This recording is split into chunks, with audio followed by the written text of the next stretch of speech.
Hello and welcome. I'm so happy that you're here. So, as you know, you have identified as a fearful avoidant attachment style. And as you know, this can be a challenging attachment style to be in relationships. I myself was actually a fearful avoidant attachment style for years and years. So, I can definitely understand the ups and downs and the chaos and the feeling like you overgive and pour into people, and then sometimes feel like people don't reciprocate the way that you do. And then you can sort of be left feeling resentful or frustrated, and then you kind of get angry and then maybe feel guilty after that you got so angry and feel ashamed about it. And just there's quite a few cycles that fearful avoidance go through, and it doesn't have to be that way. So what I'm going to take you through today, and I'm so excited to share with you because I know for myself personally, I was on one side of being the fearful avoidant attachment style, and then did a lot of growth and healing and work, which I'm really distilling down for you in this course today. And on the other side of that, I've been in a really healthy, thriving relationship for 8 years with my now husband. So I want to take you through how to enjoy relationships, how to understand relationships. They don't feel so overwhelming, and exactly the step-by-step tools that you need to understand your roadmap and the roadmap of others. So there doesn't have to be this unnecessary conflict, and it won't feel like you always have to be hyper vigilant and on your toes and worrying about things and noticing every little change of behavior that happens with somebody that you're dating or in a relationship with. So a few key things to know is that number one, a lot of the tools and patterns we're going to talk about today apply to people who are both in a romantic relationship that's committed and just want to strengthen it and really get it off the rocks if you're currently on the rocks in some way, or if you just want to really preserve that relationship and make sure it lasts and it works and that you keep growing together instead of growing apart. And on the flip side of that, if you are somebody who is just struggling with dating and just feels unfulfilled and frustrated and let down by dating experiences, understanding these tools here today and understanding how our attachment styles work and what people's different expectations and needs are will really help you tap into a much deeper understanding of both yourself in the dating experience and other people in the dating experience, so that you can understand how to bridge the gap between yourself and people with different attachment styles, which massively increases the chances of you enjoying your dating life and actually finding a match, enjoying that connection, and being able to build from there. So I'm going to take you through a few key things. I'm going to actually go through this with slides, so we can dive in here together. And hopefully this will just make the visual experience a little bit more easy as well to follow along with. So we'll start here. And this whole course is designed for you to have your first major breakthrough in relationships. And I really mean this. Like, this will be a massive, massive breakthrough. And I'll share with you just for a brief moment here too. Like, for me, I was so confused by relationships. I saw a lot of chaos in relationships growing up in the household that I was in, and a lot of drama and big roller coaster moments, lots of fighting and arguing. And it was really confusing for me. And I grew up, from that place thinking relationships are hard and scary. And I wanted love and I wanted closeness and depth. But then I also got really afraid of it when things would start getting serious, and I would push it away. And I was sort of mirroring a lot of these different patterns that I had, in my childhood, the different rules that I learned about love. And for me, some of those rules were things like love is fighting, love is the roller coaster, love is drama, love is chaos, people will leave, you can't trust people. Like, I had a lot of these really limiting beliefs. So we're going to go through this here together, and we're not just going to talk about the different attachment styles and what they are, but we are going to talk about the rule book of each attachment style, so you can understand that not everybody's rules are your rules, and vice versa. And when you can see, there's only 4 major attachment styles and everybody has one. When you can see and understand the rules other people are playing by subconsciously, it helps get rid of so much unnecessary conflict. And the often example that I give around this is, like, if you sit down and you're trying to play a board game with somebody and they have the rules for Scrabble and you have the rules for Monopoly, and then you both try to play the game, you can only imagine how much unnecessary chaos is going to be there, because you have different rules. It's just confusing. But once you understand your rules and you really get them down inside out, and you understand yourself more deeply and what you need and what lights you up and what you need in order to thrive and feel like relationships are really working, once you understand that, not only can you communicate it and set boundaries around it and have standards for it too, make sure you're not settling for anything less than that, But on top of that, you're then able to also understand what other people are looking for, and you can discuss these things. And again, at the end of this, we will talk about the major breakthroughs that you need to have, the steps that you can follow once you understand this information first. And from those steps, once you have this information really nailed down, then you'll be able to go ahead and execute on those steps. And literally just understanding this information, like getting the roadmap of what you need for love and understanding yourself more deeply, and then understanding others' attachment styles more deeply, and then combining that understanding with 6 major steps that you can practice for 7 days will lead to massive breakthroughs. So we're going to cover all of this. And this will take about an hour of your time, maybe a little bit less. And feel free to pause and come back to it if you need to, but I really want you to try to make it through this whole course, because it will change everything that you see and understand about relationships literally on a permanent basis. And I want you to look at, like, what is the cost of not understanding these things? Like, I'm almost doing relationships blind. Nobody teaches us growing up about relationships and communication and healthy expression of our emotions and our needs. Like, this stuff is missing, but once you understand it, it will change the way you see yourself and the way that you see love forever. So take the time to go through this. Take the time to finish this course all the way through. So first things first, we're going to talk about integrated attachment theory. Integrated attachment theory is basically a trademarked process that I developed after working with clients for basically the better part of a decade, just about a decade, and then transformed into building out our relationship programs in school. And I've taken actually 20,000 people through these programs so far, and just seen massive, massive success in terms of people like reporting so much transformation, so much fulfillment. And again, like really understanding the relationship to themselves a lot better.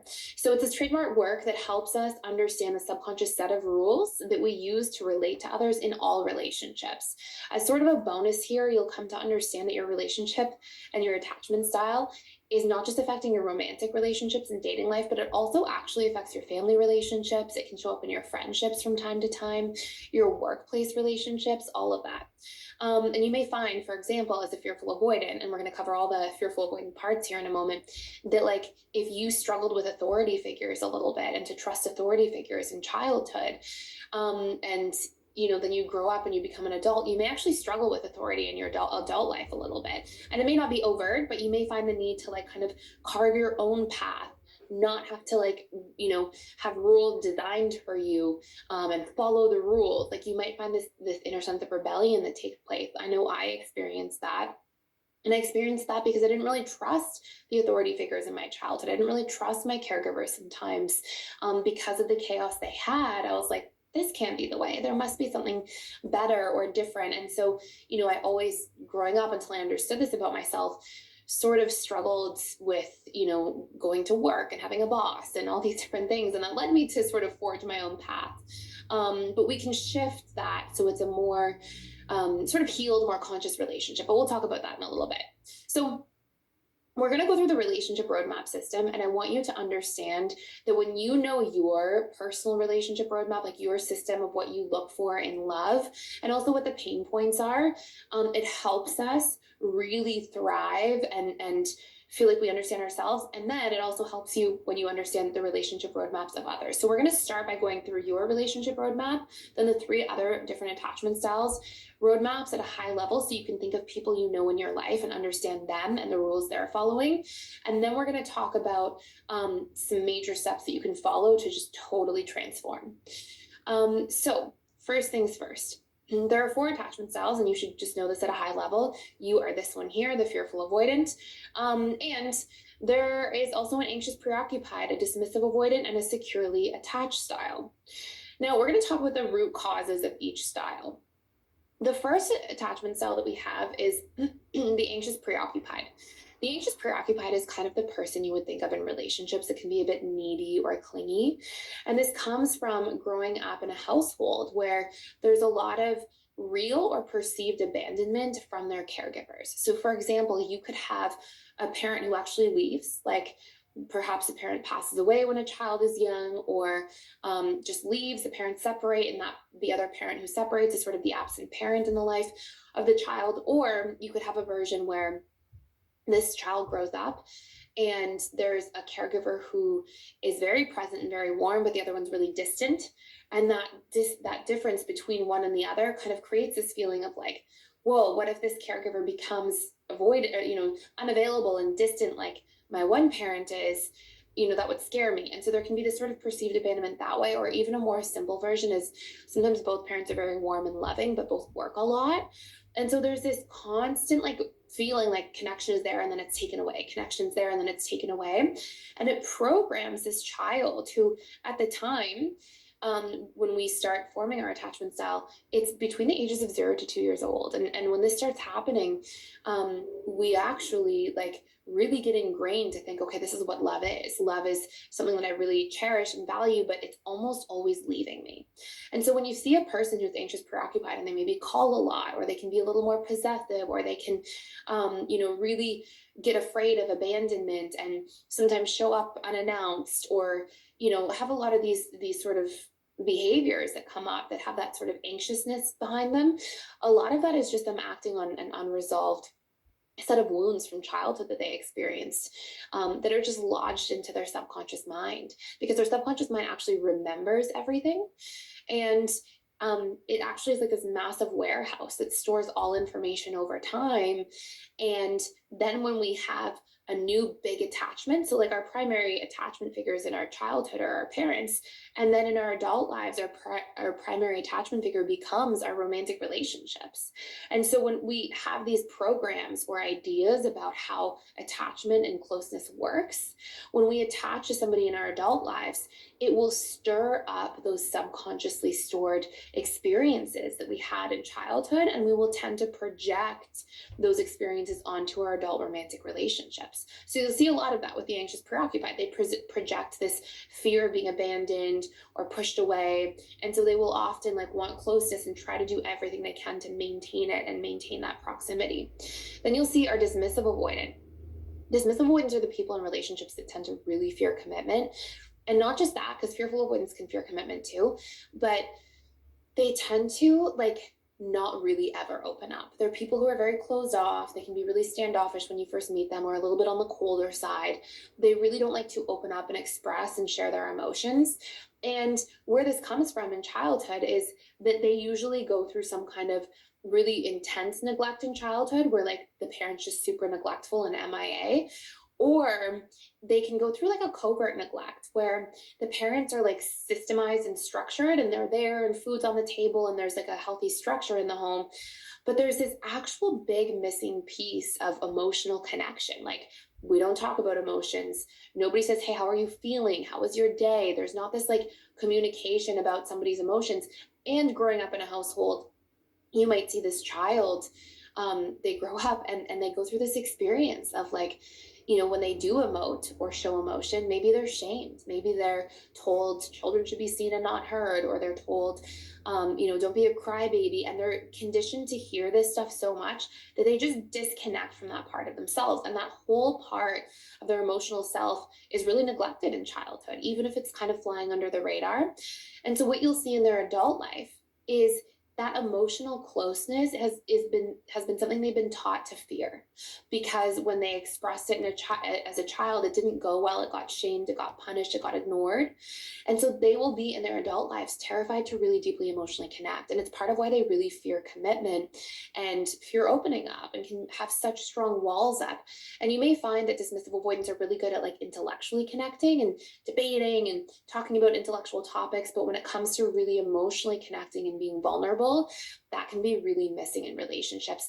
And dismissive avoidants tend to fear conflict. They won't open up so much in relationships, and they can fear like somebody knowing too much about them even and feeling ashamed about it. So it's this big dynamic of the dismissive avoidant.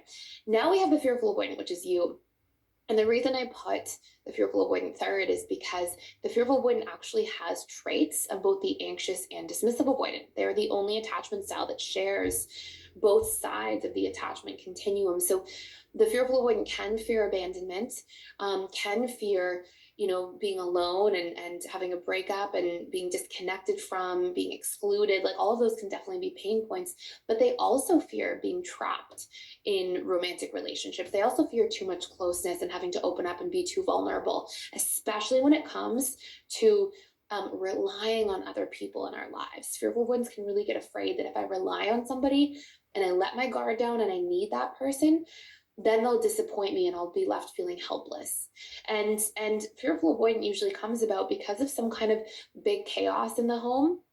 So it can be, for example, like I shared, I had a lot of fighting in my home between my caregivers. And it can also be trauma. Sometimes people go through different substantial trauma growing up for a number of different reasons. And it can be abuse, unfortunately. It can be, direct abuse. It can be indirect forms of abuse. It can be narcissistic abuse, growing up with a parent who's a narcissist, gaslighting, a lot of lying in the home, a lot of just chaos, verbal abuse, things like this will definitely create a fearful avoidant attachment style. And so the fearful avoidant generally has to grow up really quick and deal with a lot of chaos really early. And they have that side of them that fears being abandoned and wants that closeness. But then when people get too close, it's like they fear being too close to people because they don't really trust them and trust love and connection. And it comes from growing up in a home where there's usually some kind of connection there. So in some days when there's not fighting or there's not chaos in the home, there might be a lot of connection. And so on one side you learn to love connection and love relationships and closeness, but then on other days it's really chaotic and it's explosive. And it could be a parent with an alcohol issue or a substance issue as well. Like one day the parent's nice when they're sober, and one day the parent's mean when they're drinking, and one day the parent's mean when they're sober, and one day the parent's nice when they're drinking and they're in a better mood. And it's like you never know what you're going to get. And so it causes this person to constantly walk on eggshells. And it also causes you, as a fearful avoidant, to feel like you always have to read between the lines, and this sort of constant fear of like, what am I going to get and what's going on? And it can really feel scary to grow up in that kind of environment. And it becomes scary to love in your adult life. It feels like, fearful avoidants are usually flip-flopping in their adult lives between like wanting connection, wanting more closeness, wanting a commitment, and then doubting it, pushing it away, sabotaging it, getting scared of it. And so it's this come here, get close to me. And then somebody gets close to you, you're like, no, go away, you're too close. So you'll see a lot of that with the fearful avoidant because they have that both anxious and dismissive side. And then the securely attached person is the one that grows up in the healthiest environment. And they usually get a lot of consistency, presence, deep connection, and they're taught that love is safe. And so they feel like they can love, they can let their guard down, they feel worthy of their needs being met. And so generally as well, what you'll see is that because they feel worthy of their needs being met, they have an easier time expressing their needs to others, expecting that people will meet their needs in a healthy way, and also being there to meet other people's needs, because that's the type of relationship connection that's modeled to them. And I want to say that an attachment style is not like a diagnosis or a disorder. It's basically just a set of programmed rules you have about love and connection, and it can be changed. You're not born with these set of rules. They get conditioned into you through repetitive events that you're experienced to, and it's actually repetition plus emotion that reconditions the subconscious. So if you're constantly told you're not good enough, but then you start challenging that narrative within yourself and you're like, you know what, I am good enough. And you come up with a lot of repetitive encouragement to yourself that elicits an emotional response. The repetition and emotion of that new story, that new narrative you're telling yourself, can actually recondition that old wound. So that's part of what we're going to leverage here today as we go into this. So we're going to start by talking about core wounds, and core wounds of the fearful avoidant really start here. And these are the big fears that fearful avoidants carry in at a subconscious level. And there are these quiet fears that are there. And again, they come from childhood and some of those experiences we talked about. So one is, I will be betrayed. Fearful avoidants are generally like waiting for the other shoe to drop and waiting for somebody to like lie to them or betray them or cheat on them or leave them. Or, there's a lot of those like sort of betrayal and abandonment dynamics. They also tend to feel unsafe. And you probably are a really strong person if you're a fearful avoidant, because you probably had to persevere a lot of life circumstances. but you won't realize how much you're walking on eggshells. Like you won't necessarily consciously relate to I am unsafe, but when you look at your behaviors, and something you should know is the subconscious mind runs the show. It's actually responsible for 95% or more of your thoughts, feelings, behaviors, and actions. So consciously, you might not identify like, oh yeah, I feel unsafe. You probably don't feel that way. But if you look at your behaviors, you probably walk on eggshells a lot more than you realize. And it comes from this walking on eggshells in childhood, which is related to the I am unsafe core wound. You also might notice that you tend to overcompensate a lot, always trying to earn your worth,